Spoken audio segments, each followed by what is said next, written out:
Mon Seigneur et mon Dieu, je crois fermement que tu es ici, que tu me vois, que tu m'entends. Je t'adore avec profonde révérence.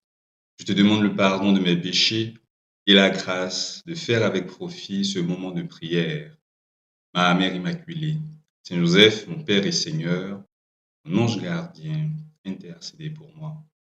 Viens, Esprit Saint. Ce 3 juin, l'Église célèbre dans la joie Saint Charles Lunga et ses 21 compagnons martyrs, André Kagwa, Kizito, Mawagali Noé, Luc Banabakinto, Ambroise Kibuka, Mathias Molemba Kalemba et Mungaga, pour n'en citer que quelques-uns. Ils étaient tous liés à la cour du Kabaka, c'est-à-dire le roi Mwanga II de Buganda. C'étaient soit des fonctionnaires, soit des jeunes pages de cette cour royale. Ils ont tous été massacrés pour leur foi sur ordre de leur roi. Et pourtant, Mwanga II était favorable, dans un premier temps au moins, au christianisme. Mais suite à de mauvais conseils, il a fait volte-face et en 1885, il a fait massacrer un évêque anglican, Joseph Mukasa, qui était le majordome de Mwanga II, a reproché ce crime au roi. Joseph avait reçu le baptême 3 ans auparavant et il était, pour ainsi dire, le leader des catholiques de la cour. Et le roi n'a pas apprécié la réprimande, ni le fait que Joseph osait éloigner de la cour des jeunes pages qu'il réclamait pour assouvir ses désirs homosexuels. Eh bien, Joseph avait adjuré Mwanga. Je vous en prie, ne faites pas cela. Laissez en paix les pages chrétiens.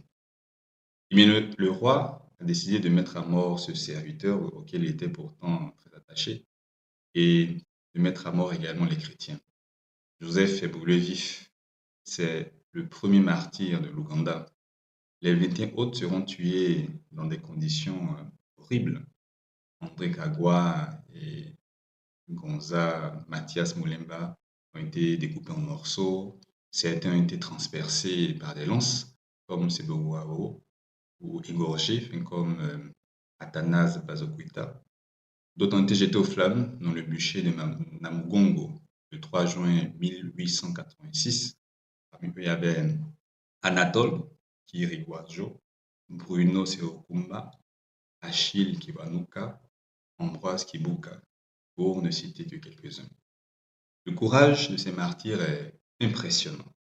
Seigneur Jésus, merci pour leur exemple d'amour pour toi. Saint Paul se demandait, c'est dans la lettre aux Romains, qui nous séparera de l'amour du Christ? La tribulation, l'angoisse, la persécution, la faim, la nudité, le péril ou l'épée? Chacun des martyrs ougandais a donné à cette question la même réponse que Saint Paul. 18 siècles plus tard, Saint Paul répondait, j'ai l'assurance que ni la mort, ni la vie, ni les anges, ni les principautés, ni les choses présentes, ni les choses à venir, ni les puissances, ni la hauteur, ni la profondeur, ni aucune autre créature ne pourra nous séparer de l'amour de Dieu dans le Christ Jésus, Seigneur. Jésus, merci pour cet exemple d'amour. Et donne-moi cet amour profond que Saint Charles Lwanga et ses compagnons ont eu pour toi. Donne-moi aussi une foi que rien ni personne ne peut arrêter. Merci Jésus pour l'exemple de force d'âme qui se dégage de la vie de ces martyrs ougandais. Même Saint Kizito, qui n'avait que 14 ans, disait qu'il n'était pas trop jeune pour mourir. Son histoire, comme celle de chacun, est vraiment très émouvante. Alors, je me demande, Seigneur Jésus, mais d'où leur venait cette détermination? D'où il tirait cette force incroyable? Parce que lui, moi aussi, j'ai besoin de cette force-là. Pas qu'il y ait dans ma vie des réincarnations, enfin, de Mwanga 2, mais parce que chaque jour, je dois faire face aussi à des résistances. Chaque jour, je dois faire face à des ennemis. Chaque jour, j'ai besoin de lutter. Chaque jour, je dois surmonter des résistances dans mon entourage. Chaque jour, je dois aussi rejeter tant de tentations contre la chasteté, avec toute cette pornographie qui règne en maîtresse sur Internet ou à la télévision.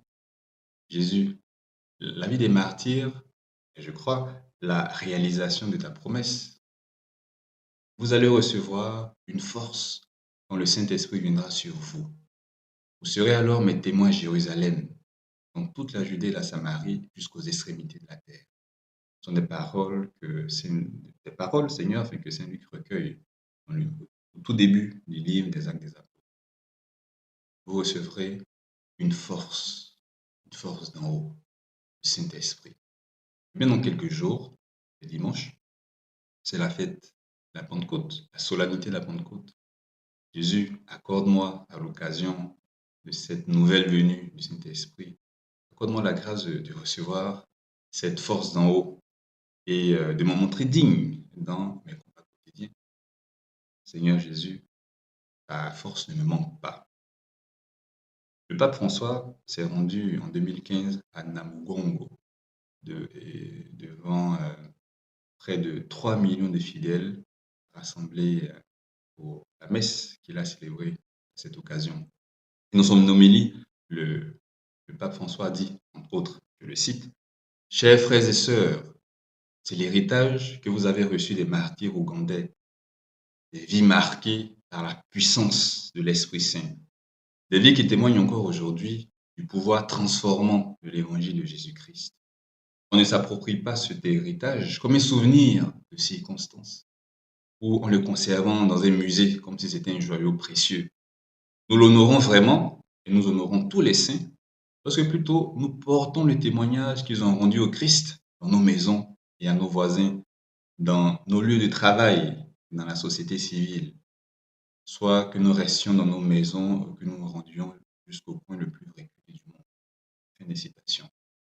Eh bien, c'est un message qui est très beau, qui m'invite aujourd'hui à honorer cet héritage des saints, à honorer cet héritage des martyrs de façon concrète, en vivant la foi, en vivant l'amour, en vivant cette pureté dans mon lieu de travail, à la maison, en amphi, à la fac, en classe. Le 3 juin est un jour férié en Ouganda, puisque le pays célèbre ses plus illustres citoyens, les martyrs. Et chaque année, le 3 juin, la basilique des martyrs de l'Ouganda accueille des centaines de milliers de pèlerins qui viennent des pays voisins, démocratique du Congo, du Kenya, de la Tanzanie, de bien d'autres pays. La basilique des martyrs de l'Ouganda se trouve à Namugongo, à 15 km de Kampala. La basilique s'élève à l'emplacement du martyr de Chalonga et de la plupart de ses compagnons. Et elle a une forme de grand cône qui rappelle la forme des huttes traditionnelles de la zone. Elle compte 22 piliers extérieurs. Bon, tu sais déjà à quoi faire référence ce chiffre 22. Si tu vas un jour à Namugongo, tu verras à l'hôtel principal qui se trouve à l'emplacement du bûcher où Charles Longa a été brûlé vif. Tu verras aussi le lac artificiel à l'arrière de la basilique qui rappelle la rivière près de laquelle se levait le bûcher des martyrs et où les bourreaux se lavaient les mains après leur besogne. Et si tu assistes à la messe le 3 juin à Namugongo, tu écouteras l'hymne des martyrs, Mukelekenyo Mwawasoma, dans lequel le cœur dit, c'est une traduction que j'ai demandé à un ami ougandais qui lui me demandé à quelqu'un d'autre. Félicitations pour avoir assimilé la foi, s'adresse aux martyrs. Félicitations pour la profondeur avec laquelle vous l'avez reçu, ce qui vous a conduit à donner vos âmes à Jésus jusqu'à la mort. Vous l'avez choisi en le mettant au-dessus du roi. Maintenant, vous êtes au paradis. Vous êtes dans la gloire de fait de la vie. Félicitations. Eh bien, un jour, je puisse également adresser cette parole. Que les martyrs ougandais, avec Marie, la reine des martyrs, intercèdent pour moi. Ils intercèdent pour nous. Que l'Esprit Saint allume en nous le feu de l'amour de Jésus, le feu de la foi, le feu de la pureté. Je remercie mon Dieu des bonnes résolutions, des actes d'amour et des inspirations que tu m'as communiquées dans cette méditation. Je te demande de m'aider à les mettre en pratique. Mère Immaculée, Saint Joseph, Père et Seigneur, mon ange gardien, intercédez pour moi. Une dernière chose pour terminer, n'oublie pas de jeter un coup d'œil sur l'application 10 minutes avec Jésus. Je te laisse le discours du pape et d'autres matériels. Je te laisse aussi cette belle chanson dédiée au martyr de Lubanga.